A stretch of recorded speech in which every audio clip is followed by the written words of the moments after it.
Hey everybody, this is Calvin Waite. I trade crypto for a living. I'm not a registered or licensed financial advisor, planner, or broker, so nothing on this channel should be taken as a recommendation to buy or sell. I also trade all of these things, so I probably have a vested interest in there. But there's plenty of entertainment value and lots of education, so this will be awesome. For those of you who didn't know, my subscription channel is live. So look at the link in the description over at cryptoinfluencers.com and you can see how I make all of my trades and what I do and what I think about everything. This channel is for more hypothetical and looking at trends, and the other one is for actual trading, so you might be interested in that. Hey everybody, I know I'm a little later today. I've been kind of chatting with the pro channel, so didn't get out my video a little earlier. This has been a very wild day, and I'll just kind of give you a couple of updates on my thoughts. Normally, well, let me first of all remind you to sign up at cryptoinfluencers.com. This is the place where all the magic happens. Plus, come on Wednesdays. Wednesdays are so fun because everything's volatile and insane on Wednesdays, and I don't know why, but it's the most special day of the week. So Wednesdays at 12:30 we do a live stream. All right, let's get into it. We have been ranging in this area, established support for a grand total of 54 days. 54 days on Bitcoin, and this range has been established we've held it as support for 53. So 53 and 54 days, we've established a very, very significant level of resistance and then support for a very, very long time. Bitcoin support. So this is a support channel that we've dealt with for a long time. So this is an extremely well-defined level, and when you break a level that has been established for 54 days, there's usually an emotional response. The market's been a little bit depressed. I mean, we've gone down this is now officially close-wise. We've got 7 red candles in a row. The odds of having a green candle after 7 in a row gets better and better. You know what I mean? So there is a chance that this turns around. The problem with this chart, and this is what I've been kind of trying to explain, and I just don't know if, I can't say that I'm right for 100%. But this is my problem. We've been in this range, or at least showing support on this level for 54 days. Does it logically make sense that the one day that we finally break this after 54 days, we have a complete reversal candle and we just jump right back into that range?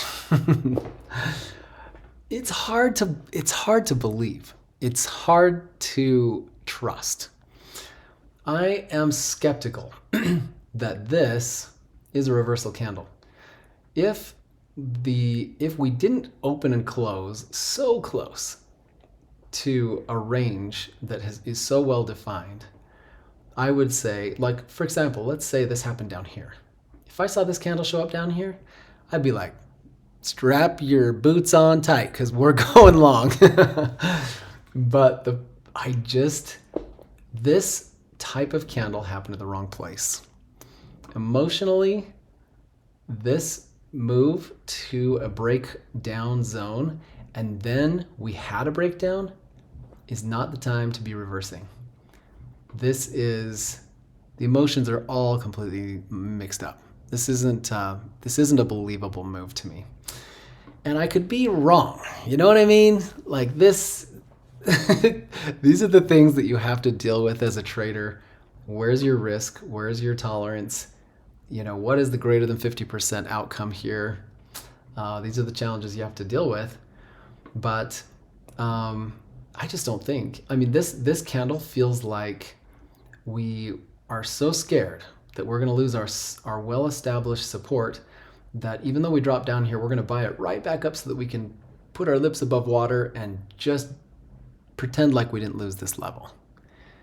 That's not how you want to have a, that's not the emotions of a candle that's really turning around a market.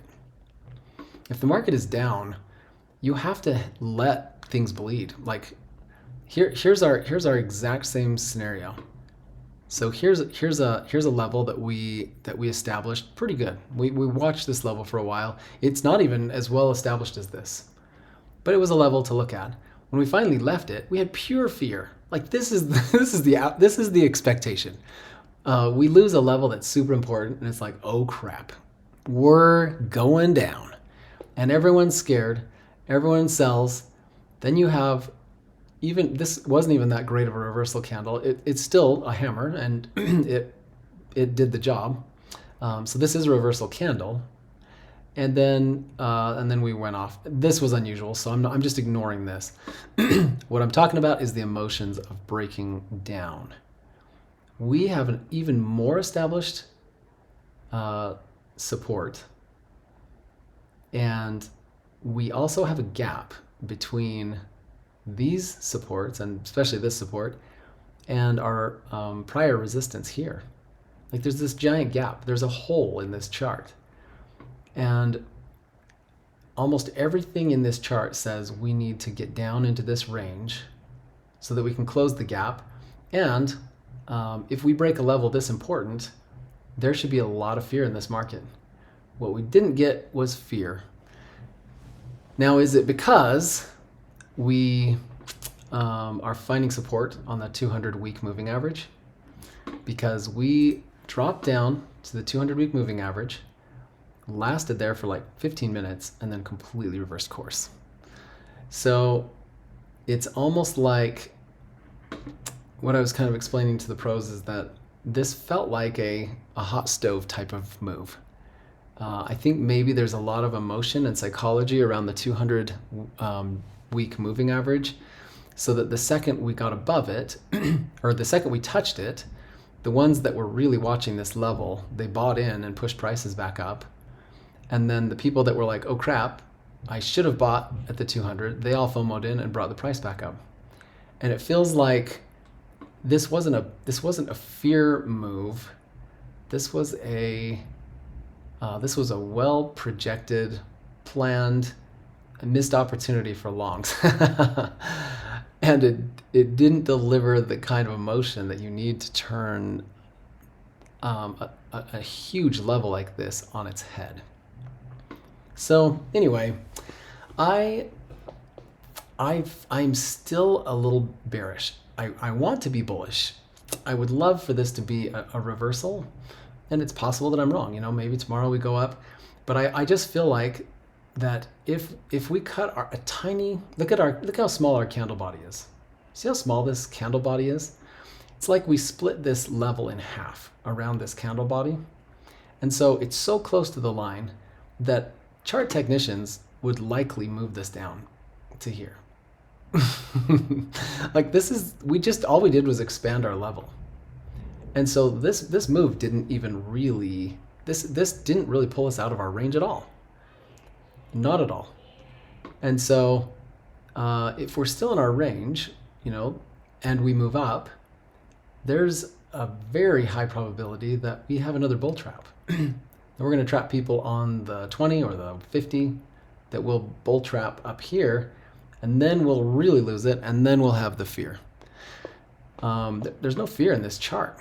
We're just ranging sideways. I mean, this is obvious depression. We've had 7 days in a row of things going down, so people aren't thrilled about it. But nobody's like, oh crap, I made a mistake. I shouldn't have bought up here. Oh dang it, we're going back down to 20,000. Just something where the traders have a true emotional response to a broken level that's this important. So I just can't get behind it. I just don't trust that this is the move we're looking for. The market is exhausted. We've gone down 7 days. There should be a small green candle or something, just to kind of be like, okay, there's life here somewhere. But to do this weird of a move on the breaking point just makes it feel like it didn't break at all, which means there just has to be more fear tomorrow. It's the way I'm reading it. You know, I could be totally wrong. I mean, I could be reading it right. It could have a huge candle tomorrow that's down. We could be setting up for another bull trap. But both of those scenarios are still bearish. If we were to go up here and just overcome this level and then start heading up to here, it would be a surprise. That would be weird. I just don't know how we would do that with the current emotional state of the market. You kind of have to fear people out. And so there's enough people on the sidelines with cash that are late to the party that once things start heating up, that money flows back in at the wrong time. That's how you get these markets moving. So it just feels like retail's still holding their bags. They haven't been freaked out. They haven't been scared out of this market yet. Yeah, it's just the way I'm reading it. And if Bitcoin's not done, it's hard to say that Ethereum's quite done. Ethereum managed to have a green day. So the Ethereum actually got a little bit of relief, but we are rejecting on the underside of our level. So this is more believable. This feels like, okay, we dropped, it was terrible, we came back up, but we're rejecting, and now we need to figure out where we are. And then if we hang out here for a few days, then cool, we've established a presence in this level. Now we can start turning this thing around. This spike here is not doing us any favors because there's a line that's sloping down from here, and that means that we really don't want to break this level until another 12 days.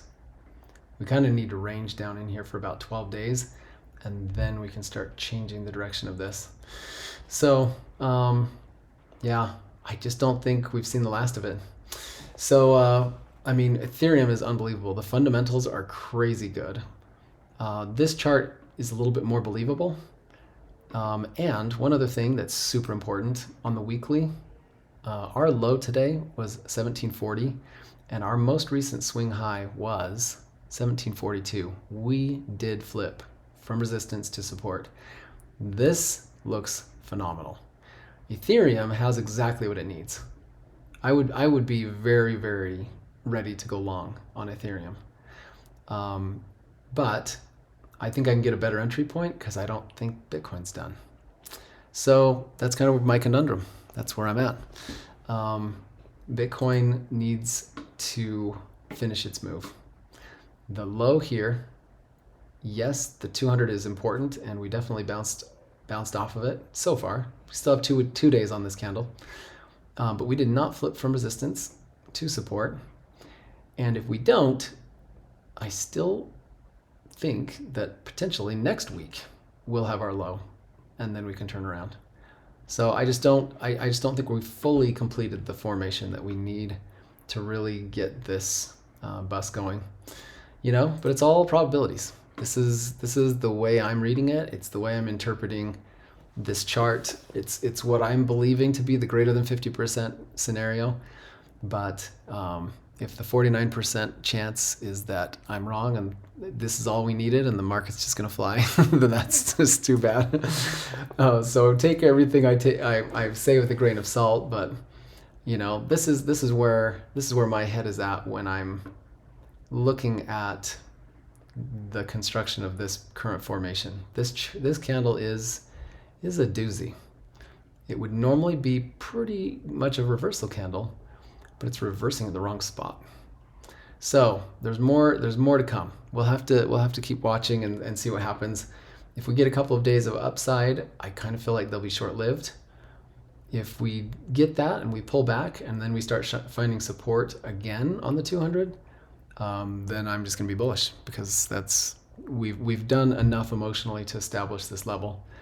But to hold above a level like this and then break it without any fear does not feel natural. It does not feel like the move is complete. It seems like there's a little bit more to go. We have a very long weekend. Saturdays and Sundays are generally pretty low volume, so that means markets could potentially move quicker, or it could be completely flat. It depends on who's manipulating, who's up all hours. So there's kind of where I'm at with this market, and I hope that that helps you in some way. But for now, I feel like we have to see. I just feel like there's still more pressure to the downside. This doesn't feel like a reversal to me. All right, guys, that's it for today. I will let you go.